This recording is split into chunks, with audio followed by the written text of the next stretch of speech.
Apply Psychology for Better Thinking in Business and Life video series ကနေကြိုဆိုပါရစေ။ဒီ video series မှာကိုယ့်ရဲ့စီးပွားရေးနဲ့နေ့စဉ်ဘဝမှာပုံမကောင်းမွန်တဲ့စဉ်းစားဆုံးဖြတ်နိုင်စွမ်းတွေလှုပ်ဆောင်လာနိုင်စေဖို့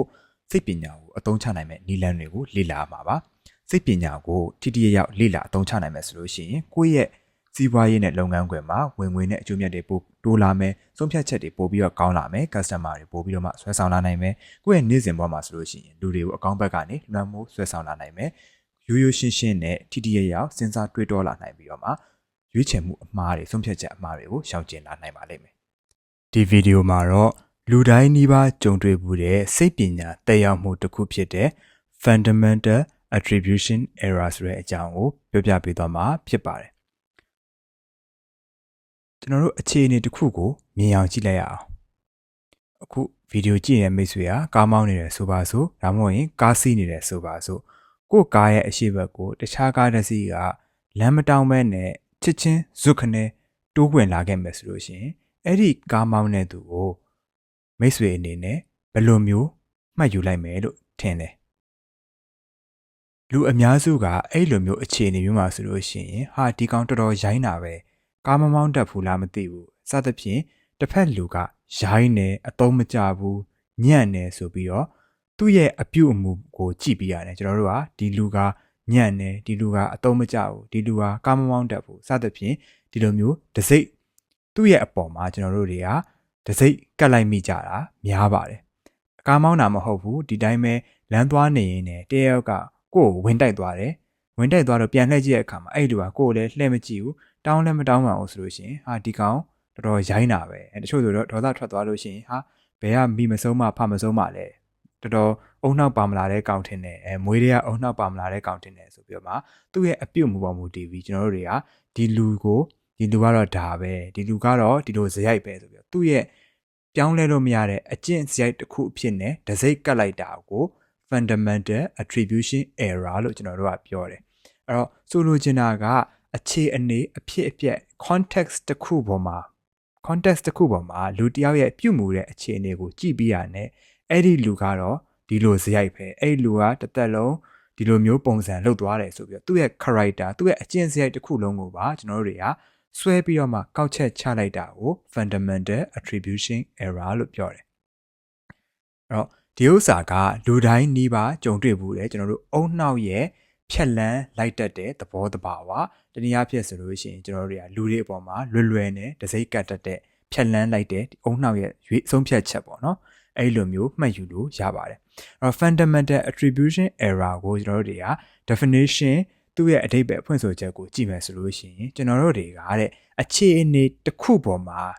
လူတစ်ယောက်ရဲ့အပြုအမူကိုကြည့်ပြရတဲ့အဲ့ဒီလူကတသက်လုံးဘလို့အခြေအနေမျိုးမှမဆိုဒီလိုအပြုအမူပဲဒီလိုအကျင့်စရိုက်ပဲဆိုပြီးတော့မှချက်ချင်းအဆုံးသတ်အထိကိုချက်ချင်းကောက်ချက်ချလိုက်တာကိုကျွန်တော်တို့က fundamental attribution error လို့ပြောတယ်အဲ့ဒီလိုမျိုးအခြေအနေမျိုးတွေမှာဆိုလို့ရှိရင်ကျွန်တော်တို့အများစုကလွယ်ကူကောက်ချက်ချတတ်တာကြောင့်အဲ့ဒီအခြေအနေကိုဖြစ်ပေါ်စေတဲ့ပတ်ဝန်းကျင်ကတက်ရောက်မှုတွေဒါမှမဟုတ်လို့ရှိရင်တခြားသောဖြစ်နိုင်ခြေရှိတဲ့လွှမ်းမိုးမှုတွေကိုကျွန်တော်တို့တွေကထည့်ပြီးတော့မှမစင်စားတတ်ကြတော့ဘူးဥပမာအနေနဲ့ခုနကအခြေအနေကိုပြန်ကြည့်မယ်ဆိုလို့ရှိရင်ကိုယ့်ရဲ့ရှေ့ကို signal မပြဘာမပြဘဲနဲ့ခေါင်းတိုးပြီးတော့လူဝင်တာရိုင်းတယ်လို့ယူဆလို့ရပါမယ်အဲ့ဒီအခြေအနေကိုလွှမ်းမိုးနေတဲ့နောက်ွယ်မှာဖြစ်ရတဲ့အများကြီးရှိတယ်အဲ့ဒီလူကတနေရာကိုသွားဖို့အတွက်နောက်ကျနေတာလည်းဖြစ်နိုင်တယ်တည်ရရှင်ရည်တမျှအရေးကြီးတယ်ချင်းဆိုမှုတစ်ခုကိုအမိသွားဖို့ကြိုးစားနေတာလည်းဖြစ်နိုင်တယ်နောက်ဆုံးအနေနဲ့ဘိုက်အရန်နာနေလို့အိမ်ုံမြန်မြန်ပြန်မောင်းနေတာလည်းဖြစ်နိုင်တယ်အဲ့တော့ကျွန်တော်တို့တွေကဒီအခြေအနေတွေကိုမသိနိုင်ကြဘူးအဲ့ကျွန်တော်ကိုယ်တိုင်လည်းတစ်ခါလေကြားလို့ရှိရင်အဲ့လိုကိုယ်တိုင်ကကျွန်တော်ကိုယ်တိုင်ကလည်းအဲ့လိုလမ်းသွားတဲ့အခါကျတော့မှအဲ့လိုဘိုက်နာထက်တာတို့ဘာလို့လေအရေးကြုံလို့ရှိရင်အဲ့လိုရှိတယ်အဲ့တော့ကိုယ်တိုင်ကားမောင်းတဲ့အခါမှာလည်းကိုယ်ရှိရနေပြီးတော့ဒီလိုမျိုးခေါင်းတိုးပြီးဝင်တဲ့ကားတွေဒါမှမဟုတ်လို့ရှိရင်အဲ့လိုမျိုးအတင်းစွတ်ပြီးတော့မှဝင်တဲ့ကားတွေဆိုလို့ရှိရင်များသောအားဖြင့်တော့ဒီကောင်တဲရိုင်းမာလားဆိုပြီးမတွေးမိဘူးအခုကိုနဲ့ပဲနှိုင်းရှင်ပြီးတော့ဒီကောင်သူလဲဘိုက်ရမ်းနိုင်လို့အိမ်ကိုပြန်မောင်းနေတယ်ထင်ပါတယ်ဆိုပြီးတော့ပဲတွေးလိုက်မိတယ်အဲ့လိုတွေးလိုက်တော့အနည်းနဲ့အများတော့ဖြစ်နိုင်ခြေတွေကအများကြီးရှိတယ်သူကတကယ်ရိုင်းတာလည်းဖြစ်နိုင်တယ်ဒါမှမဟုတ်တခြားလွှမ်းမိုးမှုတွေလည်းရှိရလည်းဖြစ်နိုင်တယ်အဲ့လိုမျိုးကိုကအခြေအနေတွေကိုဖြန့်ကျက်ပြီးတော့တွေးလိုက်တယ်ဆိုလို့ရှိရင်เนาะအနည်းဆုံးတော့ ကိုယ့်ဘက်ကနေစိတ်သက်သာရာရသွားတယ်ကိုအေးချမ်းသွားတယ်နောက်ထပ်တစ်ဆင့်အနေနဲ့လည်းကိုယ့်ရဲ့ဆုံးဖြတ်ချက်တွေ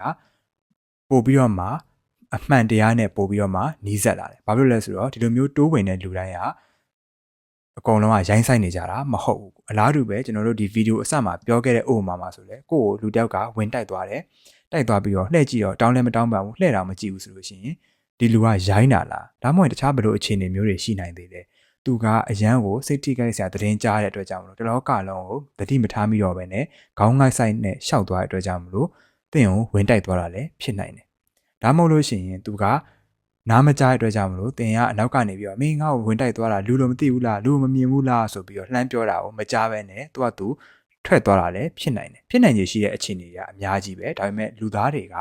context လို့ခေါ်တဲ့အခြေအနေလေးတစ်ခုကိုပေါ်မှာလူတစ်ယောက်ရဲ့အပြုအမူကြည့်ပြရတယ်ဒီလူရဲ့အကျင့်စရိုက်ဒီလူရဲ့တစ်သက်လုံးရှိနေမယ်သူ့ရဲ့ traits permanent traits ပေါ့နော်ဒီလူကတစ်သက်လုံးဒီစရိုက်ပါပဲဆိုပြီးတော့ကျွန်တော်တို့တွေကအလွယ်တကူတစိမ့်ကတ်တတ်ကြတယ်အဲ့လိုမျိုးလွယ်ကူကူဆုံးဖြတ်တယ်ဆိုတာကကျွန်တော်တို့ရဲ့စဉ်းစားတွေးခေါ်ဆုံးဖြတ်နိုင်စွမ်းတွေကိုပို့ပြီးတော့မှမှားယွင်းစေတယ် fundamental attribution error ဆိုတာခုနကလို့ကားကိုရှိဝင်တာတို့လမ်းသွားနေလူတယောက်ကဝင်တိုက်တာတို့ဆိုတဲ့အခြေအနေသေးသေးလေးတွေမှလည်းမဟုတ်ပဲねတခြားသောအခြေအနေတွေအများကြီးမှလည်းကျွန်တော်တို့ရဲ့အုံနောက်ကဒီလိုမျိုးမှားယွင်းတဲ့လုပ်ရက်တွေမှားယွင်းတဲ့ဆုံးဖြတ်ချက်တွေကိုလုံးမိတတ်တယ်ဆိုတာကိုသတိထားဖို့လိုအပ်တယ်အဲ့တော့ဒါကလည်းနောက်ထပ်စိတ်ဝင်စားဖို့ကောင်းတယ်ကျွန်တော်လည်းသဘောကျတဲ့ကတ်တွန်းလေးတစ်ခုပေါ့နော်ဒီကတ်တွန်းလေးကိုကြည့်လိုက်တာနဲ့သူ့ရဲ့အတိတ်ပဲကိုဒီကတ်တွန်းဆရာဆွဲခြင်းတဲ့အတိတ်ပဲကိုဗီဒီယိုကြည့်နေတဲ့သူလည်းအလွယ်တကူနားလည်မယ်လို့ထင်ပါတယ်ဒီကတ်တွန်းလေးကလည်း fundamental attribution error အကြောင်းကိုပို့ပြီးတော့မှမြင်သာသွားအောင်လို့ထည့်ပြီးတော့ဆွဲထားပေးတာဖြစ်ပါတယ်အဲ့တော့ဒီ fundamental attribution error ဆိုရဲကိုယ့်ရဲ့စိတ်ပိုင်းဆိုင်ရာမှားယွင်းမှုပေါ့နော်ဆုံးဖြတ်ချက်အမှားလုပ်ရက်အမှားစဉ်းစားမှုအမှားတွေမဖြစ်အောင်လို့ဘယ်လိုမျိုးကာကွယ်ရမလဲဆိုလို့ရှိရင်ကျွန်တော်တို့တွေကအချိန်တိုင်းမှာတခြားသူရဲ့အခြေအနေကိုကိုကဝင်ပြီးတော့မှခံစားပြီးတော့မှစဉ်းစားကြည့်ပေးဖို့လိုအပ်တယ်ခုနကလိုမျိုးနောက်ကျလာတဲ့သူဆိုလို့ရှိရင်လည်းဒီလိုမျိုးရုံးနောက်ကျတဲ့အစည်းအဝေးနောက်ကျတဲ့ချိန်ထားတာနောက်ကျတဲ့ဆိုရင်လည်းသူ့တဲကိုဝင်တွေးပြီးတော့မှဒီလူစီမှာဘယ်လိုမျိုးအခြေအနေတွေဖြစ်နိုင်လဲ။ तू ကငါ့ကိုမလေးစားလို့နောက်ကျတာတတ်ပဲလား။တခြားသောငါသာသူ့နေရာမှာဆိုတခြားဘယ်လိုမျိုးအခြေအနေတွေကြောင့်နောက်ကျနိုင်လဲဆိုပြီးတော့မှအဲ့လိုမျိုးထည့်ပြီးတော့စဉ်းစားပေးနိုင်မယ်ဆိုလို့ရှိရင်ကျွန်တော်တို့တွေကဒီ fundamental attribution error ရဲ့သားကောင်ဖြစ်ဖို့ရာဂိုင်တော့ပို့ပြီးတော့မှနည်းသွားပြီ။ပြီးသွားလို့ရှိရင်ဘယ်လိုအခြေအနေမျိုးပါမဆိုကိုကဖြစ်နိုင်ခြေရှိတဲ့တခြားသောအကြောင်းပြချက်တွေကိုထည့်သွင်းစဉ်းစားပေးနိုင်မယ်ဆိုလို့ရှိရင်သင်အနေနဲ့ပို့ပြီးတော့မှအတွေးတွေအမြင်တွေပို့ပြီးတော့မှမှန်ကန်လာမှာဖြစ်ပါတယ်။ဘာကြောင့်လဲဆိုတော့ကျွန်တော်တို့ကိုယ်တိုင်လည်းကိုပြန်ပြီးတော့မှသုံးသပ်ကြည့်မယ်ဆိုလို့ရှိရင်အခြေအနေအားလုံးမှာအမြဲတမ်းမှန်ကန်နေတာမဟုတ်ဘူး။တချို့သောအခြေအနေတွေမှာကျွန်တော်တို့ကိုယ်တိုင်လည်းဒီလိုမျိုးကိုယ့်ဘက်ကတစိမ့်စကတ်လိုက်မိတဲ့လူလိုမျိုးသူများကားရှိကိုဝင်မိတာတို့သူများကိုဝင်တိုက်ပြီးတော့မတောင်းပန်မိတာတို့နောက်ကျပြီးတော့မှသူများကိုအကျိုးအကြောင်းပြောမိတာတို့စသဖြင့်ဒီလိုမျိုးအခြေအနေအများကြီးကျွန်တော်တို့ကိုယ်တိုင်လည်းလုံးမိကြတာပဲအဲ့ဒါတွေကိုကလည်းကိုလုံးမိတာကိုလည်းသိထားမယ်သူများတွေလုပ်တဲ့အခါမှာလည်းတစ်ဖက်လူရဲ့အခြေအနေကိုဝင်ပြီးတော့မှစဉ်းစားနိုင်စွမ်းရှိတယ်ဆိုလို့ရှိရင်ကျွန်တော်တို့တွေက fundamental attribution error ရဲ့သားကောင်မဖြစ်တော့ဘူးကျွန်တော်တို့ရဲ့ဆုံးဖြတ်ချက်တွေကျွန်တော်တို့ရဲ့လုပ်ရက်တွေပို့ပြီးတော့မှမှန်ကန်လာမယ်လူတွေနဲ့ပေါင်းသင်းဆက်ဆံတဲ့အခါမှာကိုယ့်ရဲ့အထက်လူကြီးပဲဖြစ်ဖြစ်ကိုယ်နဲ့လှုပ်ဖော်ကိုင်ပဲဖြစ်ဖြစ်ကိုယ့်ရဲ့လက်အောက်ငယ်သားပဲဖြစ်ဖြစ်မိသားစုဆွေမျိုးတွေနဲ့ပဲဖြစ်ဖြစ်ဆက်ဆံတဲ့အခါမှာလည်းကျွန်တော်တို့ရဲ့အပြုအမူတွေကျွန်တော်တို့ရဲ့စဉ်းစားတွေးခေါ်ပုံတွေတစ်ဖက်လူအပေါ်မှာအမြင်တွေကပို့ပြီးတော့မှဓမ္မတိထန်ကြတဲ့အမြင်တွေကိုကျွန်တော်တို့မြင်လာနိုင်မှာဖြစ်ပါတယ်အဲ့တော့ဒီ fundamental attribution error ဆိုတာကလည်းလူတွေတော်တော်များများသားကောင်ဖြစ်တတ်တဲ့စိတ်ပိုင်းဆိုင်ရာတရားမှုတစ်ခုဖြစ်ပါတယ်အခြေအနေအများစုမှာကျွန်တော်တို့တွေမှန်ကန်နေတယ်ဆိုရင်တော့မှတချို့သောအခြေအနေတွေမှာလည်းကျွန်တော်တို့တွေကဒီ fundamental attribution error ရဲ့သားကောင်ဖြစ်နိုင်တာပဲဘယ်အခြေအနေမျိုးမှာဒါကိုသိပြီးသွားပြီဆိုရင်တော့မှအခြေအနေတွေမှာသားကောင်ဖြစ်နိုင်တဲ့အတွက်ကြောင့်မလို့ဒီဟာကိုအမြဲတမ်းခေါင်းထဲမှာထည့်ထားပြီးတော့ကျွန်တော်တို့ရဲ့စဉ်းစားတွေးခေါ်မှုတွေဆုံးဖြတ်ချက်တွေကိုပြန်ပြီးတော့မှသုံးသပ်မယ်ဆိုလို့ရှိရင်မှန်ကန်တဲ့တိုးတက်မှုတွေကိုကြုံတွေ့လာမှာဖြစ်ပါတယ်ဒါကတော့ fundamental attribution error ရဲ့အတူချုပ်ဗီဒီယိုဖြစ်ပါတယ